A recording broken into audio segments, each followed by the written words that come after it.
Anna was the first mom in space. Anna gave birth on a Friday, and by Monday she was back at the all hands meeting. I'm Meredith Bagby, and I wrote the New Guys about the first class of astronauts to include women and people of color. It was 1983, and all Anna Fisher ever wanted to do was to go to space. She's 9 months pregnant. She's sitting in George Abbey's office, who is the person who tells you whether you're going to space or not. George Abbey turns to Anna's husband, Bill Fisher, and says, "We're thinking about sending Anna to space. How do you feel about that?" Anna interrupts him and is like, "Send me in, coach." Bill was also an astronaut, and he was in the class right below Anna. 2 weeks later, Anna gave birth on a Friday, and by Monday she was back at the all hands meeting, and Anna was on one of the most complicated space shuttle missions of the era. A few months before they went up, they were given the additional task of retrieving 2 satellites that had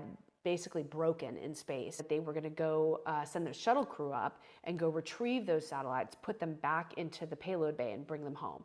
Now, at the time, nothing like that had ever been done before. Anna was going to operate the robotic arm. One of the astronauts would be located at the end of the arm, and she was going to move him towards the satellite. Then he was going to use this thing called a stinger, which is basically like a long tool specially made to fit into the satellite, attach it to the arm, and then they were going to bring the whole thing down to another astronaut waiting in the payload bay. Stinger doesn't work, and it won't actually grapple the satellite. That astronaut who's on the end of the arm is just going to grab the satellite with his bare hands. He brings it back into the payload bay. A million things could have gone wrong, but everything went perfectly. And Anna was operating the arm. And, you know, she talks about this feeling of like total disorientation. She's like, the clouds are moving, the Earth is moving, the shuttle is moving, the arm is moving, my astronaut is moving. After the mission is over, Chris Kraft actually calls Anna personally and tells her that this is one of the most complex missions that he's ever seen, and he gives her a personal congratulations, which I think meant the world to her. When Anna was preparing to fly, a lot of the questions that the press gave her were about, like, how can you be an astronaut and a good mom?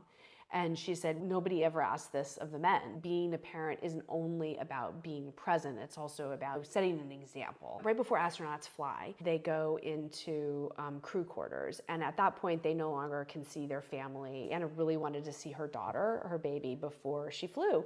So she told Bill, her husband, to go pick up her mom and the baby and bring them to the press site, which you're not supposed to do, but Bill could do it because he was an astronaut and he could get through. She was supposed to just be subtle, but the mom wasn't subtle at all, and she grabbed the baby and she like raised her really high so that Anna could see her. I think Anna was really happy that she got to see her daughter one last time before she flew.